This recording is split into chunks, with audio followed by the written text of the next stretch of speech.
Hello and welcome to another episode of the Husky Bamboo podcast. This is your Husky Bamboo Ariel. I'm hoping that everyone is well, that are rested, had a good weekend, and that life has been treating you well, that the Almighty has shined His light on you in a good way, not in the bad way.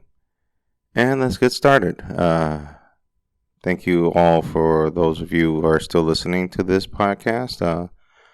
I'm quite grateful that there's still a few of you that still insist on listening to my voice for reasons that escape my understanding and my knowledge, which isn't that big. So maybe it's just loyalty or whatnot, or this is like more the only way of you all know of you all of you knowing that I'm still alive because I don't publish anything on my social media except that last drawing that was full of piss and vinegar.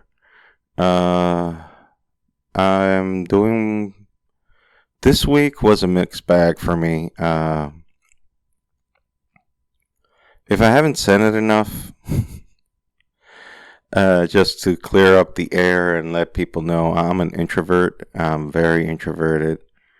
I have one of the oddest types of introversies or introvert types. I believe it's called INTJ, and that's like 1% of the planet that has that. So I'm including that 1%. So you want to talk about minorities? Well, I'm one. I don't look like a minority. I mean, well, technically I am. I'm a Latino, and so that's a minority group per se. But the thing is that, I'm an introvert, and it is another statement to state that the world is not fitted to my needs or the way I want things to be done. And one of the cruelest jokes of life is that I get to work at a call center. Now, for those of you who don't understand the logic on what I'm talking about, I'm trying to explain it to you in the most understandable of terms. I think I am. I don't know if I am getting my message clear.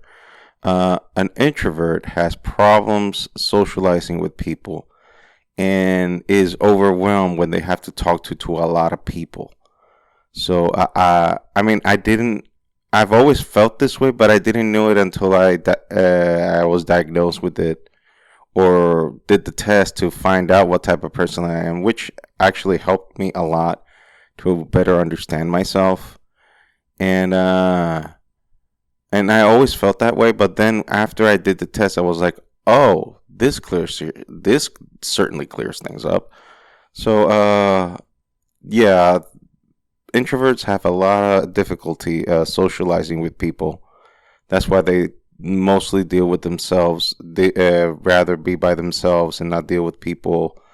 And some introverts, you'll be like, "Well, they actually treated me quite nice, but why did it took you a while to crack the code and see how this person reacts?" Because you had to earn that introvert's trust because they're not very trustworthy. No, not that they're trustworthy, that they don't give their trust lightly to others. So speaking with strangers for 8 hours a day is not conducive to good mental health for an introvert. And that's what I do for 8 hours a day, 5 days a week, and in a call center. So, and I'll avoid speaking what type of call center because it could be my job, and I could get fired.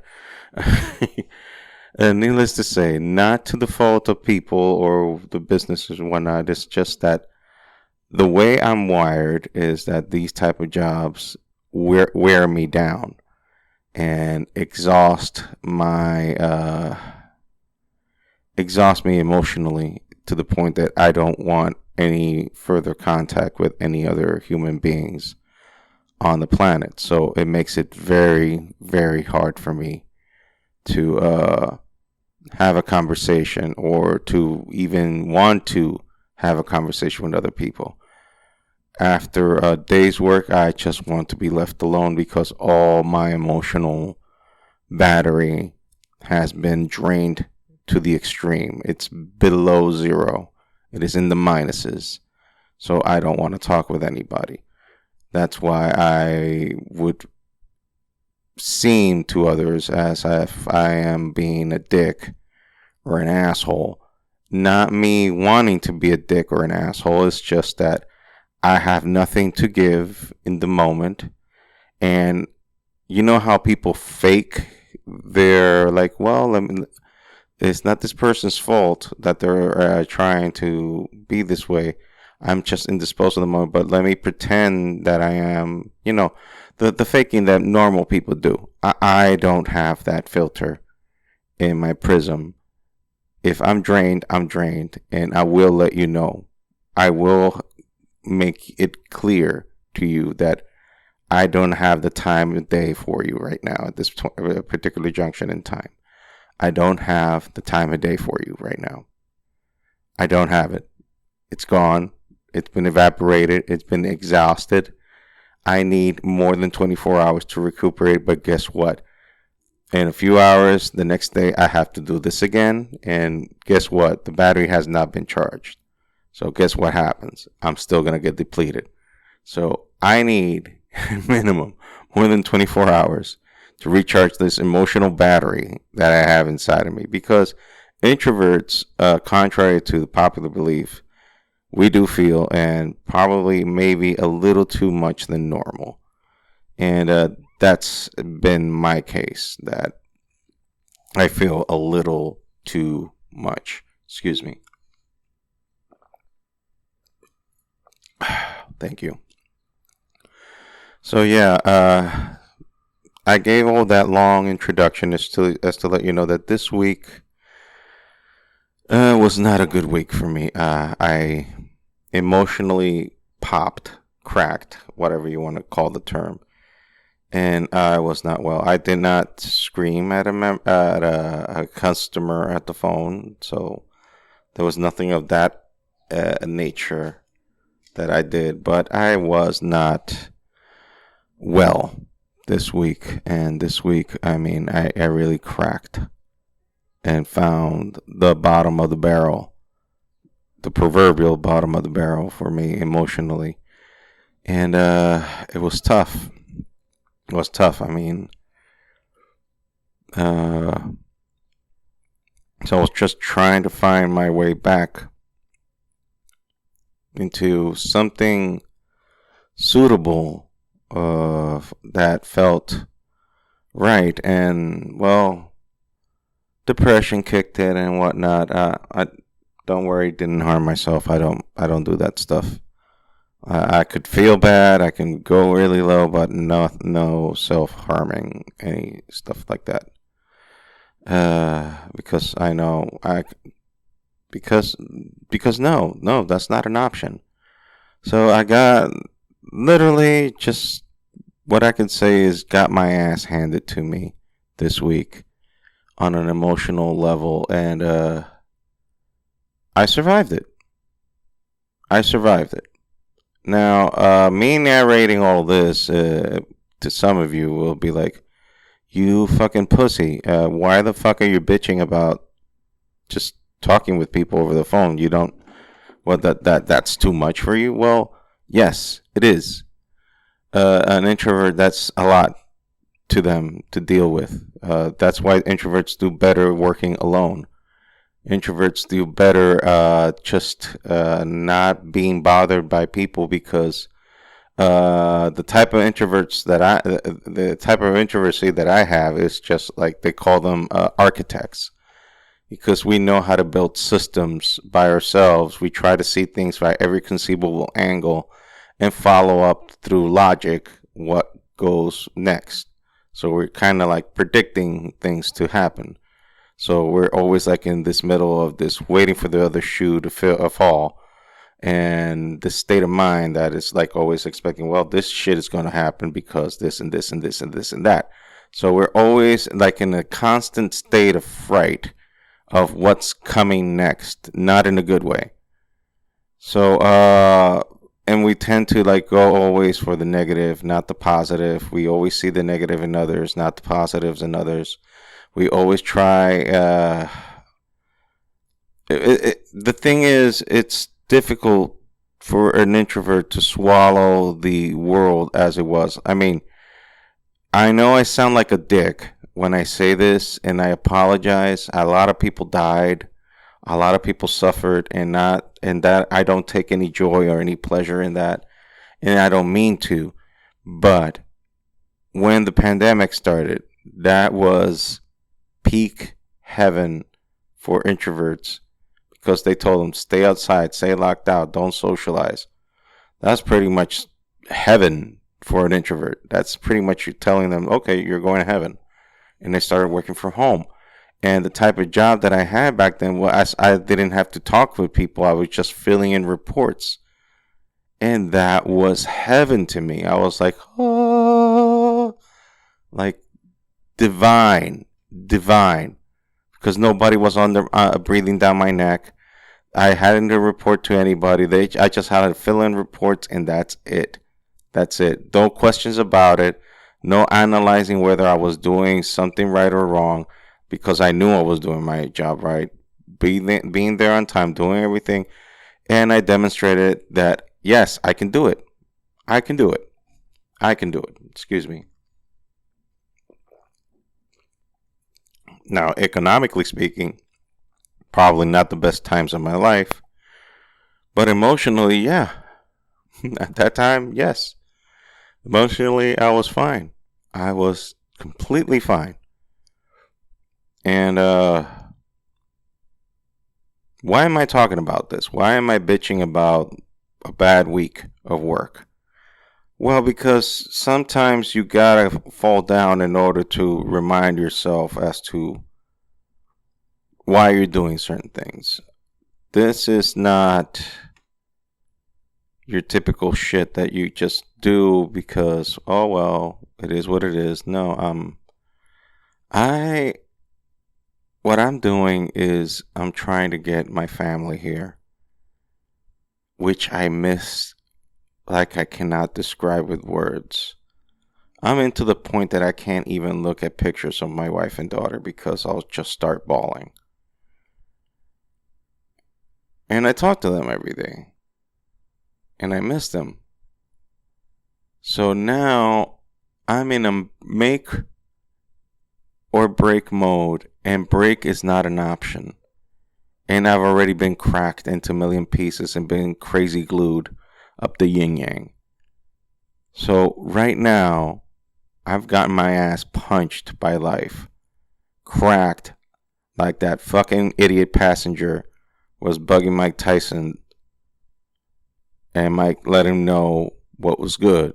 You know, that expression, fuck around and find out. Well, he fucked around and he found out. And life has been fucking around with me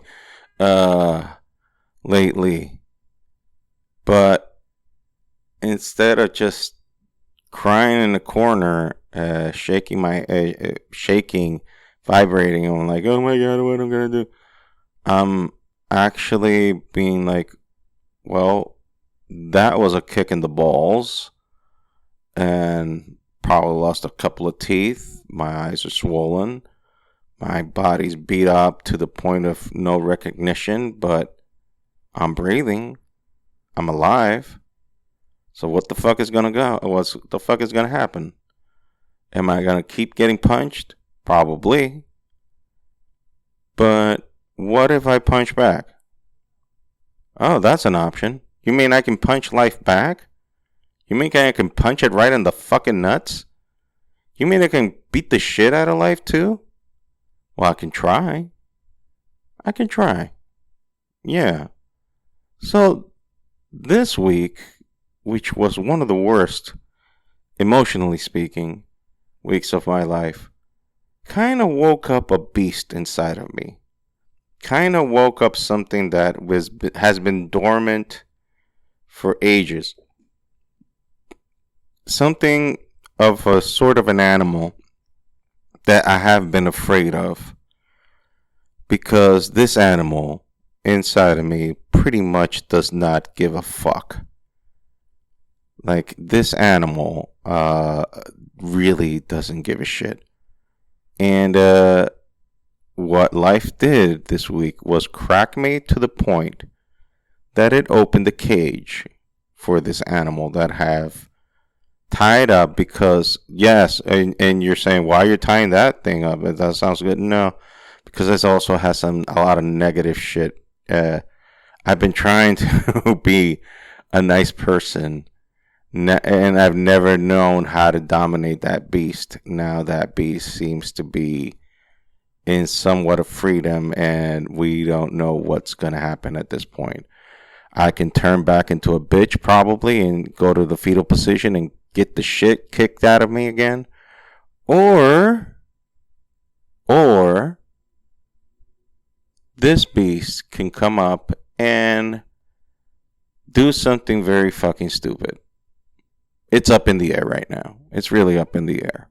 I really can't say for sure if the beast wins or logic and reason me will win. This sounds like a therapy session. It practically is. And it's pretty much like a therapy session released out to the world. And I don't give a shit because 3 people are listening. It's not like the whole world is listening. But 3 people are listening, and they're probably taking notes and saying, okay, we pretty much soon got to call the loony bin to pick this fucker up. But be that as it may, I'm alive, and shit is about to go down. Let's say that. Shit is about to go down. What necessarily is going to go down?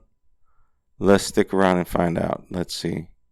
But I saw a glimpse of my life in this week, and I realized that you are responsible for whatever destiny you want to arrive. And if you keep doing the same shit over and over again, you don't get to expect different results. So, if you want different results in life, you got to do something different. You got to go the opposite direction. You got to do something big. You got to do something drastic. And you got to fucking start believing yourself. You got to see what the fuck. I mean, what got you to the dance in the first place? What got you to a position in the first place? What did you do? Because it didn't just drop and fall on your lap. What the fuck did you do? What did you do to get to, like, if you fell in love with someone and you marry that person, what did you do?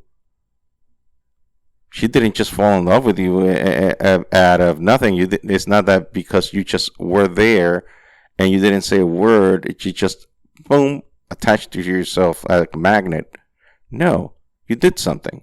You said something. You did things for her. You showed her something. Or him, whatever. You did something. You did something, and that changed the dynamic of how that person saw you. And that person then started seeing something in you that they didn't see before. And then you keep treating making that treatment with that person, and then guess what? You kept feeding that, and then it grew into a relationship, and that relationship then grew into a marriage.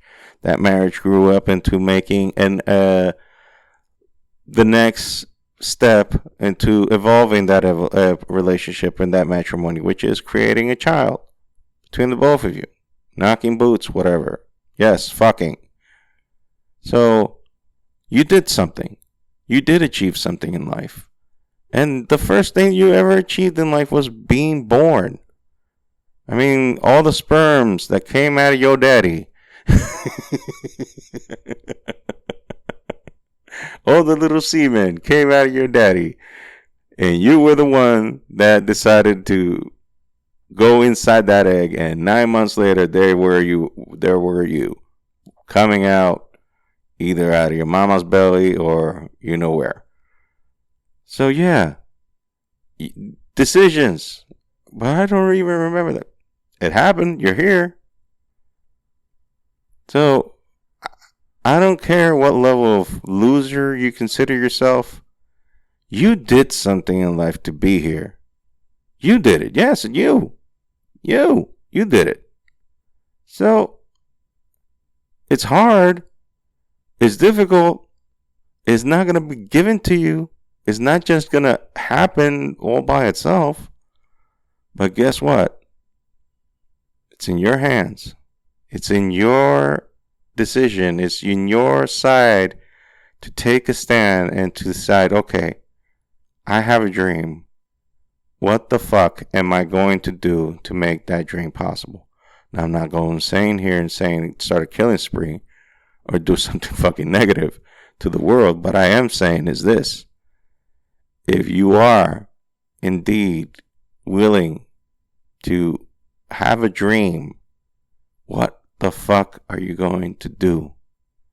Are you just going to take your normal day-by-day routine and not doing nothing? Or are you going to do something extraordinary? Are you going to pick up, I don't know, a notebook? Start writing your shit. Start writing that testament or what the fuck did they call that? A testament. A letter to yourself indicating, okay, this is a manifesto. There you go. That's the word I was looking for. A manifesto.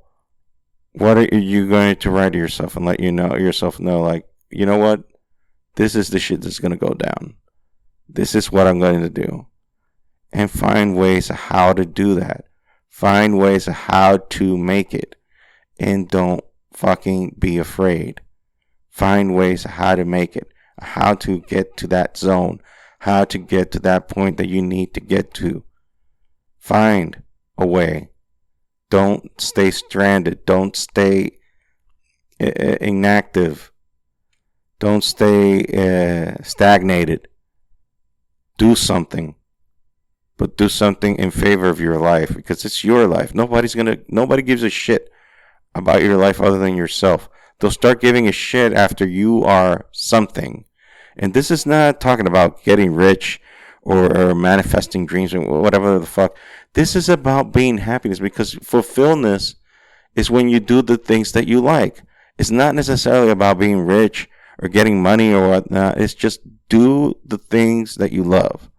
Do the things that bring you joy. Do the things that bring happiness to your life. And if you manage to make money out of it, great. That's awesome. That's a good take. But just be happy. Be fulfilled. Because life is too goddamn short to be living in a fucking negative mode all the time.